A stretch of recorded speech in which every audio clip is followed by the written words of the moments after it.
Hello दोस्तों, हमारी आज की फिल्म एक जापानीज साइकोलॉजिकल थ्रिलर है जो इंसानी दिमाग के अलग अलग पहलुओं को दर्शाती है। फिल्म का नाम तो है द ब्रेन मैन, लेकिन इसमें आपको काफी अलग अलग किस्म के पागल देखने को मिलेंगे।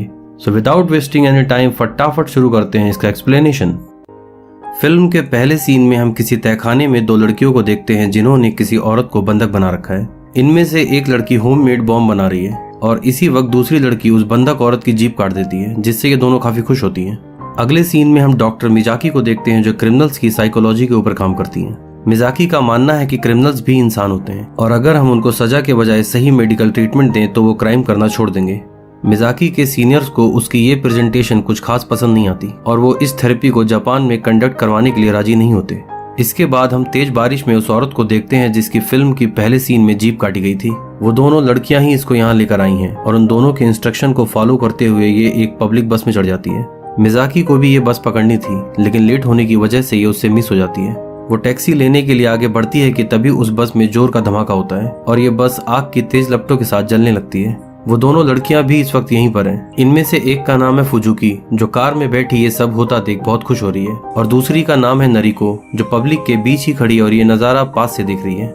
इस केस की इन्वेस्टिगेशन के लिए डिटेक्टिव ली को अपॉइंट किया गया है। वो बस में जाके इस केस की जांच करता है तो उसे पता चलता है कि जिस औरत के शरीर से ये बॉम्ब बंधा था, यहाँ लाने से पहले उसे काफी टॉर्चर किया गया और उसकी जीभ भी कटी है। आगे की जांच में पुलिस को पता चलता है कि ये औरत एक फॉर्च्यून टेलर थी जो टीवी शोज पर आकर लोगों का भविष्य बताया करती थी, और कुछ ही दिन पहले उसने एक टीवी शो में ये बताया था कि किसी बस में बॉम्ब ब्लास्ट होने वाला है। ये बात शायद उन क्रिमिनल्स को पसंद नहीं आई और उन लोगों ने इसको किडनैप करके इसकी भविष्यवाणी को सही साबित कर दिया। इस केस की पूछताछ के सिलसिले में डिटेक्टिव डॉक्टर मिजाकी से भी मिलता है और उसको ताना मारते हुए कहता है कि शायद आप साइकियाट्रिस्ट लोग अपना काम सही से नहीं कर रहे, इसीलिए इस देश में साइको क्रिमिनल्स की संख्या बढ़ती जा रही है। अगले सीन में हम मिजाकी के घर पे उसकी मदर को देखते हैं जो पिछले काफी सालों से बीमार है। मिजाकी की मॉम किसी सदमे में डूबी हुई हैं और उनका वजन इतना ज्यादा बढ़ गया है कि वो चल फिर भी नहीं पाती। इधर पुलिस को अपनी इन्वेस्टिगेशन में पता चलता है कि उस बॉम्ब में टंगस्टन कार्बाइड के वायर यूज किए गए थे जो इस शहर में सिर्फ एक ही आदमी बनाता है, तो वो उसके पास पूछताछ के लिए जाते हैं। यह आदमी पुलिस को उन सारे लोगों का एड्रेस देता है जिन्होंने पिछले दिनों टंगस्टन कार्बाइड के वायर खरीदे थे। पुलिस बारी बारी से सबके पास जाती है लेकिन उन्हें कोई सबूत नहीं मिलता। एंड में वो शहर से दूर बने किसी पुरानी बिल्डिंग के पास जाते हैं जो पिछले काफी दिनों से खाली है। डिटेक्टिव ली का असिस्टेंट जैसे ही इसके मेन गेट को खोलता है वहाँ एक बॉम्ब ब्लास्ट होता है जिससे वो सीढ़ियों से नीचे गिर जाता है, लेकिन उसकी जान बच जाती है। इसके बाद जब डिटेक्टिव ली उस गोदाम के अंदर जाता है तो वहाँ उसे एक आदमी दिखता है। यह आदमी भी इस बॉम्ब ब्लास्ट में घायल हुआ है, लेकिन फिर भी वो चुपचाप शांति से वहाँ खड़ा था। डिटेक्टिव उसे हाथ ऊपर करके घुटनों के बल बैठने को कहता है और यह आदमी भी ठीक वैसा ही करता है जैसा डिटेक्टिव उसे करने को कह रहा था। डिटेक्टिव जब इस आदमी को हथकड़ी पहनाता है तो उसकी नजर वहां पड़ी एक फोटो पे पड़ती है। ये फोटो उसी फॉर्च्यून टेलर की थी जिसकी उन दोनों लड़कियों ने जीभ काटी थी। डिटेक्टिव इस आदमी को गिरफ्तार करके यहाँ से ले जाता है। इस आदमी का नाम है सुजुकी और जेल में भी ये सारा दिन बिल्कुल शांत रहता है।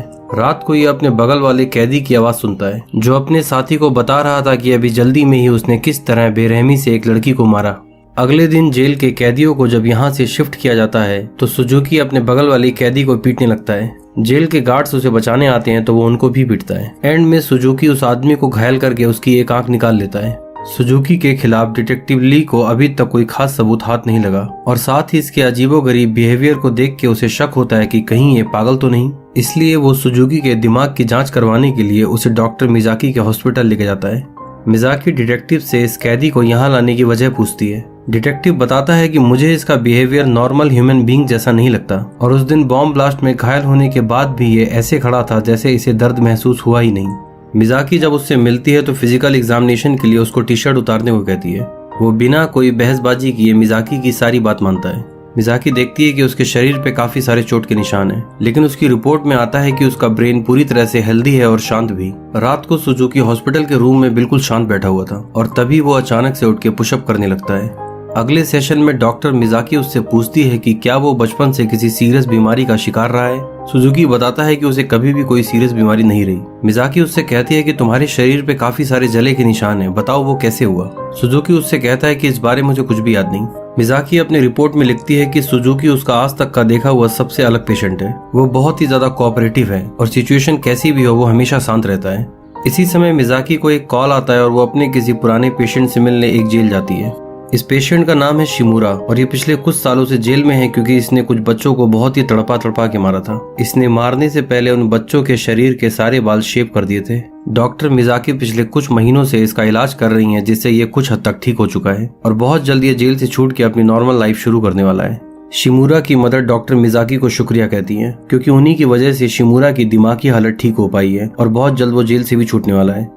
अगले दिन डॉक्टर मिजाकी सुजुकी की ब्लड टेस्ट की रिपोर्ट देखती है। यहाँ उसे पता चलता है कि सुजुकी का ब्रेन एक खास तरह का केमिकल प्रोड्यूस करता है जिसकी वजह से उसे पेन फील नहीं होता। इसीलिए उस दिन बॉम्ब ब्लास्ट के बाद भी वो वहाँ शांत खड़ा था। अगले सेशन की स्टार्टिंग में वो सुजुकी को पिन चुभा के देखती है और यहाँ उसे ये कंफर्म हो जाता है कि सुजुकी को पेन फील नहीं होता। इस सेशन में वो सुजुकी से काफी अजीबोगरीब सवाल पूछती है ताकि उसे गुस्सा आए, जैसे कि क्या बचपन में तुम्हारे फादर तुम्हें मारा पीटा करते थे, क्या तुम्हारी मदर की दाढ़ी मूछें थी। और इन्हीं सवालों को वो कई बार पूछती है लेकिन सुजुकी को फिर भी गुस्सा नहीं आता। वो बड़े ही शांति से मिजाकी के सारे सवालों का जवाब देता है। अगले सीन में हम उस बॉम्ब ब्लास्ट की मास्टरमाइंड नरिको और उसकी पार्टनर को देखते हैं। नरिको के हाथ में सुजुकी का फोटो है और फ्लैशबैक के सीन से हमें पता चलता है कि जिस दिन सुजुकी अरेस्ट हुआ था उस दिन वो उन दोनों को वहां मारने गया था। नरिको और उसकी पार्टनर को बिल्कुल भी आइडिया नहीं कि सुजुकी कौन है और वो उन दोनों को क्यों मारना चाहता है। इसी समय अचानक नरिको को दौरा पड़ता है और उसके मुंह से खून बहने लगता है। फुजुकी जल्दी से एक इंजेक्शन लगा के उसकी जान बचाती है और उससे कहती है कि मैं तुम्हें मरने नहीं दूंगी क्योंकि तुम मेरे लिए गॉड के समान हो। अगले सीन में हम देखते हैं कि फुजुकी ने चुपके से डॉक्टर मिजाकी के पर्स में ऑडियो ट्रांसमीटर डाला है ताकि वो इन लोगों की बातें सुन सकें।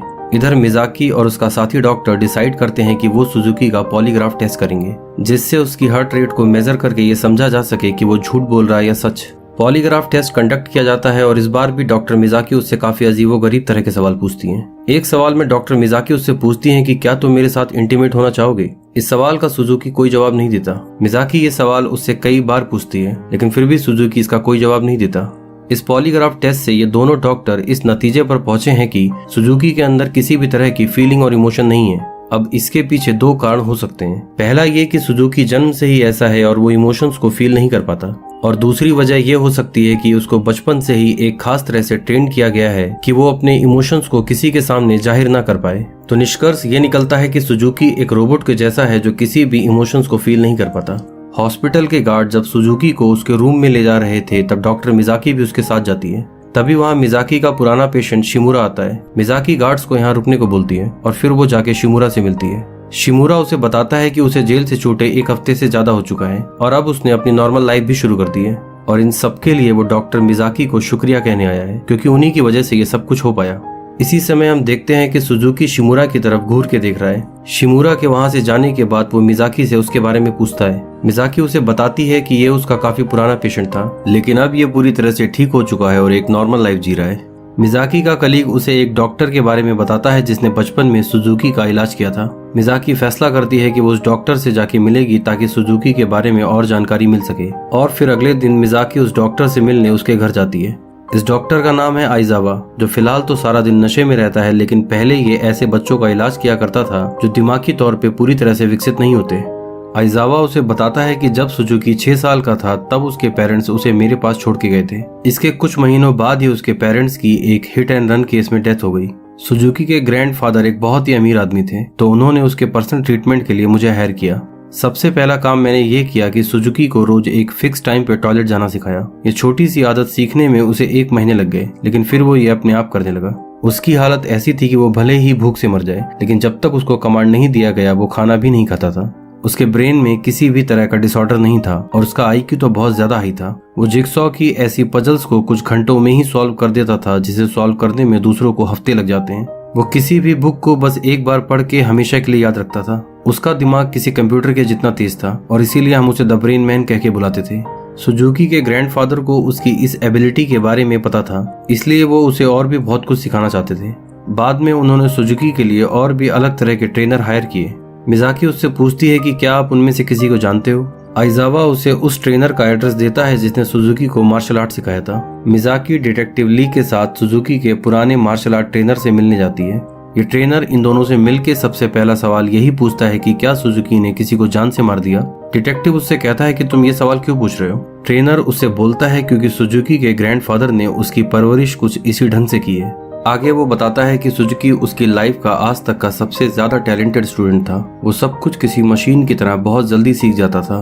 वहाँ रहते हुए मुझे पता चला कि सुजुकी के पेरेंट्स किसी कार एक्सीडेंट में मारे गए थे और वो एक्सीडेंट करने वाला इंसान कभी भी पकड़ा नहीं गया। इसी गम में उसके ग्रैंडफादर हमेशा नशे में डूबे रहते थे और यही वजह है कि वो सुजुकी को बहुत कुछ सिखाना चाहते थे ताकि वो अपनी पेरेंट्स की मौत का बदला ले सके। फिर एक दिन उन्होंने सुजुकी को बुलाकर ये सारी बात बताई और उससे कहा कि इस दुनिया में न्याय आसानी से नहीं मिलता। तुम्हें ऊपर वाले ने एक खास तरह से बनाया है ताकि तुम दुनिया में फैले अन्याय को खत्म कर सको और मैं चाहता हूँ कि तुम अपने पेरेंट्स की मौत का बदला लो। उस दिन के बाद से सुजुकी लोगों की जान लेने के नए नए पैतरे सीखने लगा। किसी को जान से मारना सुजुकी के लिए खाना खाने जितना आसान काम हो गया। मिज़ाकी उससे पूछती है तो क्या सुजुकी के अंदर कभी भी कोई फीलिंग या इमोशन नहीं आए? ट्रेनर कहता है ऐसा नहीं है, उसके अंदर भी फीलिंग्स थी। जब वो मेरे साथ एक बार माउंटेन ट्रेनिंग के लिए पहाड़ों पे गया था तब मेरी जान बचाने के लिए उसने पहली बार मेरी कमांड को फॉलो नहीं किया। सुजुकी को पहाड़ों की लाइफ पसंद आ रही थी और धीरे धीरे वो अपनी फीलिंग्स को जाहिर करने लगा था, लेकिन उसके ग्रैंडफादर को ये बात पसंद नहीं आई क्योंकि वो सुजुकी को एक कातिल बनाना चाहते थे। और फिर एक दिन उसके ग्रैंडफादर का सपना पूरा हुआ जब एक चोर उनके घर में घुस के उसके ग्रैंडफादर को चाकू मार देता है। वो चोर घर का सामान चोरी करके वहाँ से भाग रहा था कि तभी वहाँ सुजुकी आ जाता है। वो चोर सुजुकी पे भी चाकू से वार करता है लेकिन उसे कोई फर्क नहीं पड़ता क्योंकि उसे पेन फील नहीं होता। उसके ग्रैंडफादर उससे कहते हैं कि न्याय करने का समय आ चुका है, इस अपराधी को मार के तुम इस दुनिया को अपराध मुक्त बनाने की शुरुआत करो। और फिर कुछ सेकंड्स के अंदर ही सुजुकी ने उस चोर का गला दबा के उसे मार दिया। ये सब कुछ देखने के बाद उसके ग्रैंडफादर भी उस रात खुशी खुशी मर गए। उस रात के बाद से मैंने वो जगह छोड़ दी और तब से लेकर आज तक मैंने सुजुकी को कभी भी नहीं देखा। इधर हम देखते हैं कि नोरिको और उसकी पार्टनर भी एक कार में बैठे ये सब सुन रहे हैं। ये सब सुन के नोरिको खुशी से रोने लगती है और कहती है कि मैं और सुजुकी एक जैसे ही हैं। हम दोनों तब तक किसी की जान लेना नहीं छोड़ेंगे जब तक हम खुद न मर जाएं। अगले सीन में हम देखते हैं डिटेक्टिव ली मिज़ाकी को कुछ मरे हुए लोगों का फोटो दिखाता है और उसे बताता है कि ये सारे वो क्रिमिनल्स हैं जो किसी न किसी मर्डर में इन्वॉल्व थे, लेकिन सबूतों की कमी होने की वजह से ये हमेशा बच जाते थे। फिर एक एक करके ये सब मरने लगे। पुलिस को कभी पता नहीं चला कि इनको मारने वाला कौन है, लेकिन अब मुझे पूरा यकीन है कि इन सबको मारने वाला सुजुकी ही था। इससे एक बात तो साफ होती है कि सुजुकी कोई साइको नहीं है और ना ही बस में होने वाले बॉम्ब ब्लास्ट में उसका कोई हाथ था, लेकिन इन सब के बावजूद वो भी एक क्रिमिनल ही है, तो मैं उसे सजा जरूर दिलवाऊंगा। इसलिए मैं उसे इस हॉस्पिटल से निकाल के जेल में शिफ्ट करने वाला हूँ। जब वो सुजुकी को यहाँ से ले जाने लगता है तो मिज़ाकी उसे रोकते हुए कहती है कि वो आखिरी बार उससे कुछ बात करना चाहती है। डिटेक्टिव इस बात पे राजी हो जाता है तो मिज़ाकी सुजुकी को अपने साथ एक रूम में ले जाती है। मिज़ाकी उससे कहती है कि अब इसके बाद शायद हम कभी ना मिलें, तो मैं अपनी लाइफ की एक पर्सनल बात तुमसे शेयर करना चाहती हूँ। वो बताती है कि मेरे फादर किसी बीमारी की वजह से काफी पहले ही मर गए थे, तो मेरी मॉम ने ही बड़ी मुश्किलों से मुझे और मेरे भाई को पाला। एक दिन मेरा छोटा भाई स्कूल से घर नहीं लौटा और पुलिस को अगले दिन उसकी लाश मिली। उसको मारने से पहले काफी टॉर्चर किया गया था और मारने वाले ने उसके शरीर के सारे बाल भी शेव कर दिए थे। उसको मारने वाला लड़का उसके ही स्कूल में पढ़ता था, जो असल में दिमागी रूप से बीमार था। उससे नफरत करने के बजाय मैंने उसका इलाज करना जरूरी समझा और आज वो पूरी तरह से ठीक है। और एंड में वो बताती है कि वो लड़का कोई और नहीं बल्कि शिमुरा ही है, जो उस दिन हॉस्पिटल में मुझसे मिलने आया था। इतना सुनते ही सुजुकी की आंखें एक पल को बड़ी हो जाती हैं। मिज़ाकी इस बात को नोटिस कर देती है और वो समझ जाती है कि इसके अंदर आज भी फीलिंग्स हैं। जब डिटेक्टिव उसको यहाँ से ले जाने लगता है तो वो चीख चीख के सुजुकी से कहती है कि तुम कोई कातिल नहीं हो, तुम्हारा जन्म लोगों को मारने के लिए नहीं हुआ है। सुजुकी को जेल ले जाते वक्त नरिको और उसकी पार्टनर पुलिस टीम पे हमला कर देती है। वो तीर जैसे किसी हथियार से सबसे आगे चल रही कार के ड्राइवर को मार देती है, जिससे ये सारी गाड़ियां आपस में टकरा जाती हैं। फिर वो एक पुलिस वाले को गन पॉइंट पे लेके डिटेक्टिव से सुजुकी को बाहर लाने को कहती है। डिटेक्टिव उससे कहता है कि मुझे अब तक विश्वास नहीं होता कि उस बस के बॉम्ब ब्लास्ट में तुम जैसी लड़कियों का हाथ हो सकता है। नरिको उस पुलिस वाले को शूट करके डिटेक्टिव से पूछती है कि क्या अब तुम्हें विश्वास हुआ। इसी समय सुजुकी बाहर आके नरिको पे गोली चला देता है, लेकिन उसे बचाने के लिए फुजुकी सामने आ जाती है और वो खुद मारी जाती है। इसी समय फ्यूल लीक होने की वजह से वहाँ पलटी हुई कार में ब्लास्ट होता है, जिसका फायदा उठा के नरिको और सुजुकी दोनों यहाँ से भाग जाते हैं। अगले सीन में हम देखते हैं कि डिटेक्टिव ली अपने असिस्टेंट को देखने हॉस्पिटल गया है। मिज़ाकी भी वहाँ इनसे मिलने आई है। डिटेक्टिव मिज़ाकी को बताता है कि उन दोनों लड़कियों में नरिको ही असली बॉस है, फुजुकी तो बस उसके ऑर्डर फॉलो कर रही थी। आज से काफी साल पहले नरिको के पेरेंट्स का मर्डर हो गया था और मारने से पहले उनकी भी जीभ काटी गई थी, जिसका मतलब यह है कि नरिको ने ही अपने पेरेंट्स का मर्डर किया था और साथ ही इसने उस साइकाइट्रिस्ट को भी मार दिया जो इसका इलाज कर रहा था। मिज़ाकी पूछती है तो आज तक इसको सजा क्यों नहीं हुई। डिटेक्टिव बोलता है कि इसकी एज कम होने की वजह से ना तो पुलिस को इस पर डाउट हुआ और ना ही इसके खिलाफ कभी कोई एविडेंस मिला। और यहीं हम देखते हैं कि नरिको पूरी शिद्दत के साथ कुछ नए बॉम्ब्स बना रही है, यानी कि उसने कुछ बड़ा प्लान किया है। इसके बाद फिल्म में हमें यहाँ से कुछ दिन बाद का समय दिखाया जाता है। मिज़ाकी जब हॉस्पिटल जाती है तो नरिको उसे वॉशरूम से किडनैप कर देती है और फिर हॉस्पिटल के अलग अलग वार्ड्स में बॉम्ब फटने लगते हैं। मिज़ाकी को जब होश आता है तो वो खुद को नरिको के साथ हॉस्पिटल के किसी रूम में पाती है। नरिको उसे बताती है कि वो एक लेस्बियन है, तो क्या तुम मेरे साथ इंटीमेट होना चाहोगी। इतना कहते हुए वो मिज़ाकी को किस करने की कोशिश करती है, लेकिन मिज़ाकी उसके मुंह पे थूक देती है। नरिको ने इस रूम में रखे कंप्यूटर से इस बिल्डिंग के सारे सीसीटीवी और वो सारे बॉम्ब जो उसने प्लांट किए हैं को कनेक्ट कर रखा है और वो यहाँ से बैठे बैठे ही एक के बाद एक बॉम्ब्स को ब्लास्ट कर रही है। पुलिस और बॉम्ब डिस्पोजल टीम इस हॉस्पिटल में पहुंच चुकी है। नरिको सीसीटीवी में देखती है कि सुजुकी भी इस हॉस्पिटल में पहुंच चुका है और वो इसी रूम की तरफ बढ़ रहा है। सुजुकी को यहाँ देखते ही डिटेक्टिव ली उसे गन पॉइंट पे ले लेता है। इसी वक्त नरिको डिटेक्टिव को कॉल करके कहती है कि अगर मिज़ाकी की जान बचानी है तो सुजुकी को लेकर इर्थ फ्लोर पे आओ। ये दोनों वहाँ पहुँचते हैं तो देखते हैं कि डिटेक्टिव के असिस्टेंट की बॉडी पे बॉम्ब बंधा है जो 5 मिनट के अंदर फट जाएगा। नरिको फिर से डिटेक्टिव को कॉल करके कहती है कि अगर तुम अपने असिस्टेंट को बचाना चाहते हो तो सुजुकी को गोली मार दो, फिर मैं ये बॉम्ब डिफ्यूज कर दूंगी। सुजुकी उसके शरीर में बंधे बॉम्ब को ध्यान से देखता है और फिर वो डिटेक्टिव से कहता है कि नरिको झूठ बोल रही है, ये बॉम्ब डिफ्यूज नहीं किया जा सकता। लेकिन डिटेक्टिव उसकी बात नहीं मानता और इन दोनों के बीच फाइट होने लगती है और अंत में ये बॉम्ब फट जाता है जिसमें डिटेक्टिव ली का असिस्टेंट मर जाता है। नरिको जानती है कि सुजुकी यहाँ कभी भी पहुंच सकता है, इसलिए वो मिज़ाकी को लेकर हॉस्पिटल के बेसमेंट में चली आती है। वो मिज़ाकी को अपने साथ कार में बिठा के सुजुकी का इंतजार करने लगती है। सुजुकी को अपनी कार के सामने खड़ा देख वो मिज़ाकी से कहती है कि मैं हमेशा से किसी ऐसे इंसान को तड़पा के मारना चाहती थी जिसे दर्द ना हो, और फिर वो अपनी कार से सुजुकी को उड़ा देती है। वो ऐसा 2-3 बार और करती है लेकिन सुजुकी हर बार उसकी कार के सामने खड़ा हो जाता है और जब सुजुकी सही से खड़ा भी नहीं हो पा रहा था कि तभी अचानक से मिज़ाकी कार का पार्किंग ब्रेक लगा देती है जिससे वो कार साइड में खड़ी एक कार से जाके टकरा जाती है। सुजुकी कार का शीशा तोड़ के नरिको को कार से बाहर निकालता है, फिर वो साइड में ले जाके उसे जान से मारने वाला होता है लेकिन मिज़ाकी उसे ऐसा करने से रोक लेती है। मिज़ाकी के शरीर पे जो बॉम्ब बंधा है उसका रिमोट नरिको के पास ही है। वो उस रिमोट को जैसे ही अपने पॉकेट से निकाल के उसका बटन दबाने वाली थी कि अचानक से एक गोली आके उसके सीने में लगती है जिससे वो तुरंत मर जाती है। ये गोली चलाने वाला कोई और नहीं बल्कि डिटेक्टिव ली ही था। सुजुकी लड़खड़ाते हुए यहाँ से जाने लगता है और डिटेक्टिव ली भी उसे नहीं रोकता। इसके कुछ ही दिनों बाद मिज़ाकी के पास अननोन आईडी से एक मेल आता है जिसमें लिखा था कि मैं तुम्हारे पुराने पेशेंट शिमुरा को मारने वाला हूँ। मिज़ाकी समझ जाती है कि ये मेल उसे सुजुकी नहीं किया है। वो जल्दी से शिमुरा के घर की तरफ भागती है लेकिन जब तक वो वहाँ पहुँचती है तब तक कोई शिमुरा को मार के वहाँ से जा चुका था।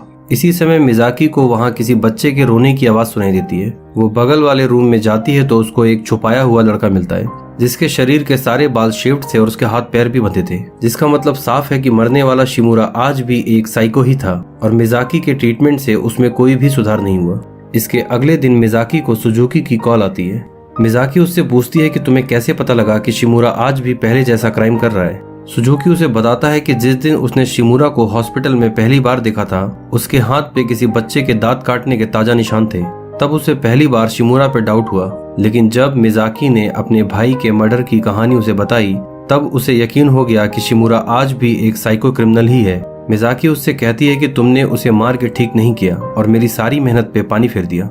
सुजुकी उससे कहता है कि इतना कुछ होने के बाद भी तुमने कभी उससे नफरत नहीं की और हमेशा उसका साथ दिया, लेकिन बदले में उसने तुम्हें धोखा दिया और जेल से निकलने के लिए तुम्हारा इस्तेमाल किया, इसलिए उसका मरना जरूरी था। इसी समय मिज़ाकी की नजर सामने वाले ब्रिज पे पड़ती है जहाँ उसे सुजुकी नजर आता है। मिज़ाकी उससे पूछती है कि अब तुम क्या करने वाले हो, और इसी समय सुजुकी ये कॉल कट कर देता है। फिल्म के आखिरी सीन में हम पहली बार सुजुकी को थोड़ा मुस्कुराते हुए देखते हैं और इसी के साथ ये फिल्म यहाँ पे समाप्त होती है।